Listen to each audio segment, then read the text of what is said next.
my soccer universe, for a quick review of round 29 in Serie A. Milan got another comeback win and Juve and Lazio lost, so usually I would be celebrating. And theoretically there's a chance that Milan still might make top 4. However, I don't trust that hope one little bit. I've learned from Lusk, and I know that these results come in way too late, and maybe if there are more coming I might become a believer. At the moment I'm just not. To me the much bigger story are, to a lesser degree, Fiorentina, who get a huge win after a big win in Europe, a huge win over Juventus, and Juventus is in free fall at this moment. The question is, how far can they fall? One thing I can say for sure is that the Motta project is the latest after this season over, but what a shambles this Juventus team are. I also like the Fiorentina tifo showing how much they love Juve ahead of their clash. Fiorentina might still be a dangerous team for European spots, still ahead of Milan, believe it or not. But the much bigger story are of course Bologna, who trounced Lazio at home and sit now in a 4th spot that they might well hang on to.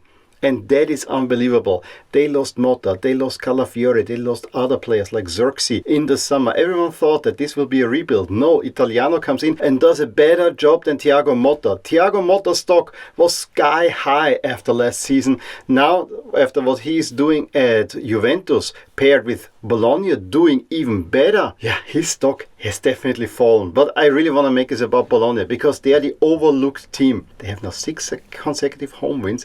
I actually think that they are a real danger to finish in the top 4 and leave big names like Juventus, Milan, Roma, Lazio wanting to be in this spot.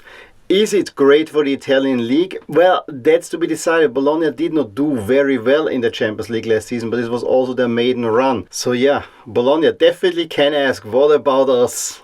We'll see where it will go. And in the title race, things again swung towards Inter, which this Milan fan really doesn't want to say. It will be a 2nd consecutive title for Inter, unfortunately.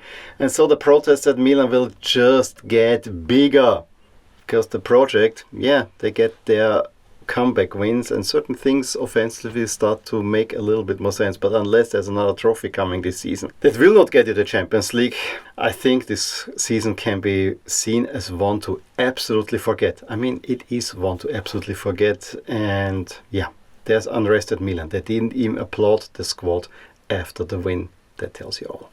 Let's review the games and then we'll look at how things are now in the table after round 29.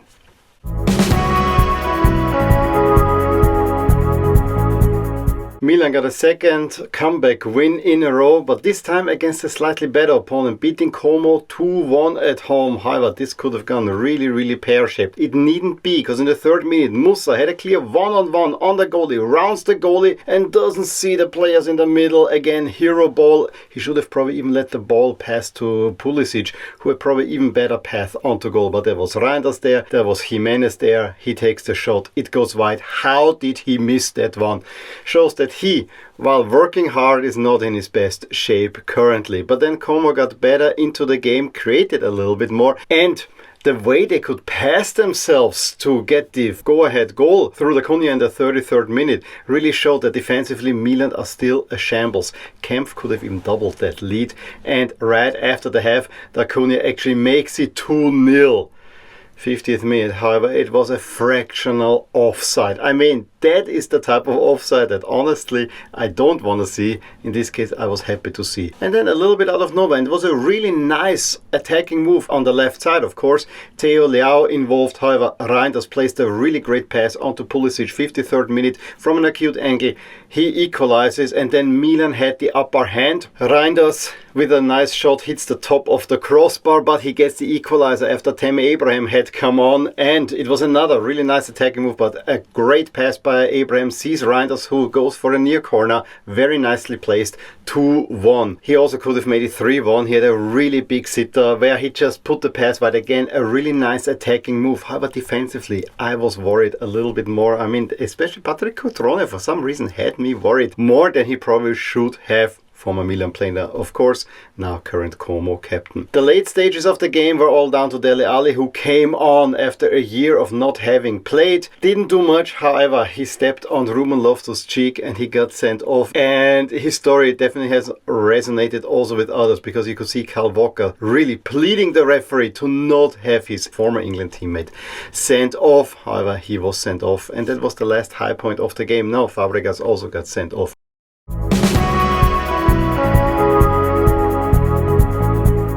It was undoubtedly the performance of the weekend. Bologna 5, Lazio 0. Yes, it came on the back of Lazio just squeaking past Viktoria Pilsen in the Europa League to make it into the quarterfinals. However, it also came out of nowhere. This was similar to Lazio 0, Inter 6 earlier this season. No shot on target from Lazio in the first half. Yes, the game was not a great one, but a Miranda cross in the 16th minute found Odgaard 1-0 for Bologna, who controlled the game for most of the time, as I said, without being really dangerous. In the halftime, Pedro came on for Isaacson. However, Bologna blitzed on Lazio and scored within 2 minutes. Orsolini after Ndoye cross in the 48th, and then Ferguson assists Ndoye in the 49th to make it already 3-0, and that settled the game. That Lazio then fully fell apart was absolutely not expected as well. Castro in the 74th minute gets his goal after Pobega assist, and Fabian after another Miranda assist in the 84th makes it a proper rout.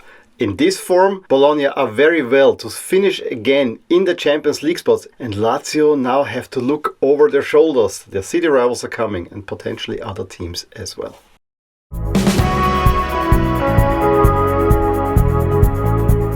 The international break cannot come soon enough for Juventus. After being demolished by Atalanta last weekend 4-0 at home, Fiorentina now 3-0 victors over the old lady. And in this form, I think this might have been it for Thiago Motta as well. Not sure if he can hold out at Juventus. Fiorentina got it done early. After a corner kick, Golson scores the opener in the 15th minute, and then a nice counter-attack where Fagioli finds Mandragora, and from the edge of the box he makes it 2-0 already in the 18th. Really not much coming by Juventus. Yes, they may have won the XG battle, but I could not really see any dangerous chances of theirs. In the 53rd minute, Fagioli again assists Gudmundsson, who from far out makes it 3, and there was no doubt who it was gonna be the winner. Moise Kean even could have added more pain. This is a big win for Fiorentina, who remain very much in contention for one of the European spots. As for Juventus, they have enough points to probably stay within the European spots, but if they continue in this form, there won't be many more points coming, and I think the Juve project is already in its first season under reconstruction.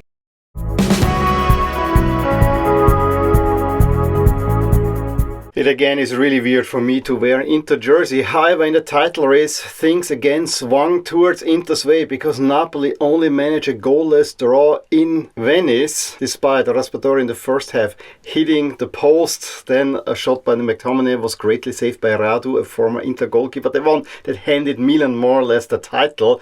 But Venezia were quite well in the first half, did create some chances, had one cleared off the line as well by Rahmani. So this was always going to be a dangerous fixture. In the second half, a whole lot more intent by Napoli. However, they cannot break down the Venezia defense, especially when the new blood came on around the 70th minute. Venezia could take a breather again. And in a stoppage time, Napoli very well could have found the winner. But on the other side, there was also a big save from Meret. And so points dropped for Napoli in the title race. Those were 3 points that you really had to count on. Meanwhile, Inter get their customary win against Atalanta. Atalanta can be such a pest against so many other teams. However, they always struggle against Inter, and it was already in the first half when Thuram hit the post that Inter were already the more dangerous team. Ruthless, dangerous, but also very controlling of that game. Inter then took the lead after a lengthy break where there was seemingly an emergency in the Inter fan sector, and right after that ended, a Çalhanoğlu cross is headed by Carlos Augusto into the net in the 54th minute, and you really didn't feel there was any comeback coming for Atalanta, especially when Ederson then got himself twice booked within a minute and is sent off. So the heart of midfield already out, and Gasperini followed soon thereafter, but before that Barella found Lautaro Martinez to make it 2-0.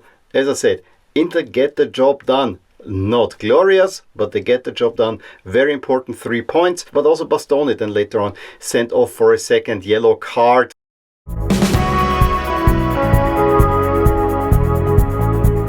Friday evening already, Genoa got an unforced 2-1 home win over Lecce, putting Lecce in real relegation trouble while pulling themselves out of that.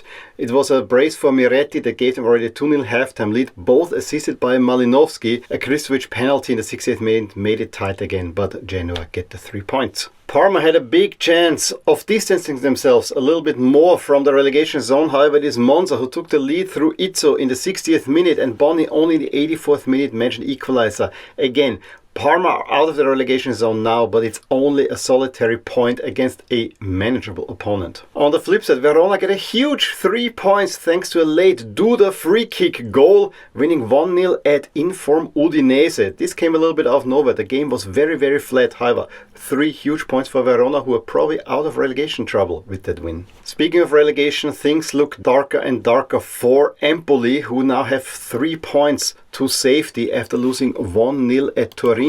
The winning goal came through Vlasic in the 70th minute, and another goal by Massina was disallowed for Torino. Torino, as always, mid-table and not more. Mid-table is definitely not something you would say about Roma after their disappointment at Athletic Club. They get another win, a 1-0 home win over Cagliari. Not anything to talk home about. Dovbyk scoring the winner. However, they are now looking very much onto a European spot, whereas Cagliari still not out of trouble.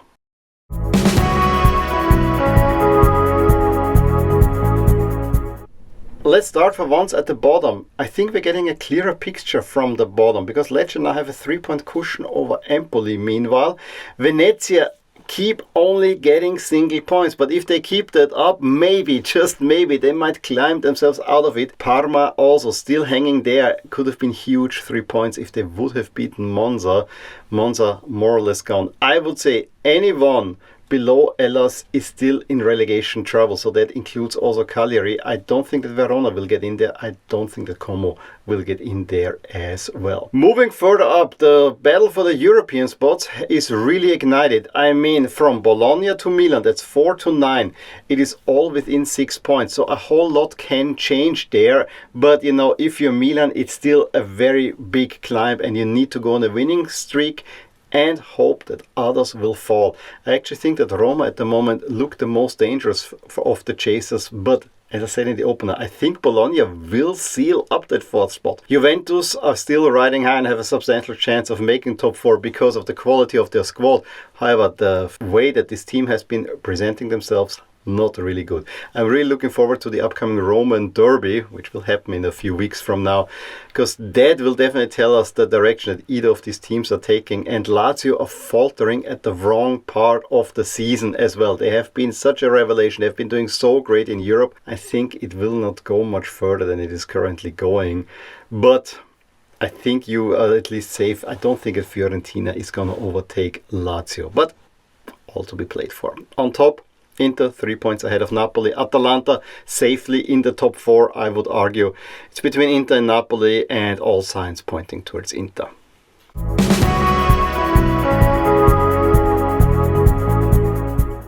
When we come back, we're treated to 2 big name fixtures. If you would like, Fiorentina against Atalanta.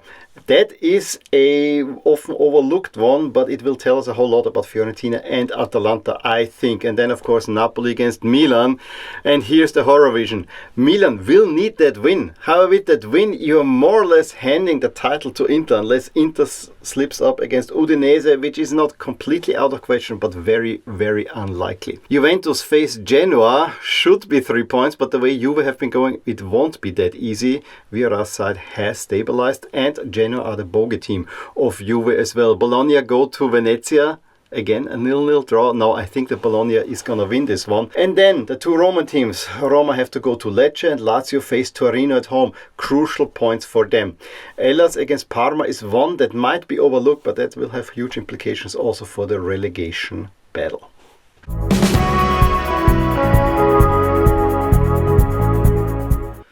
So those were my few cents on the happenings in Serie A. Again, for Milan fans, this is just a fool's hope. I think the best you can hope for is probably Europa League finish and get the Coppa.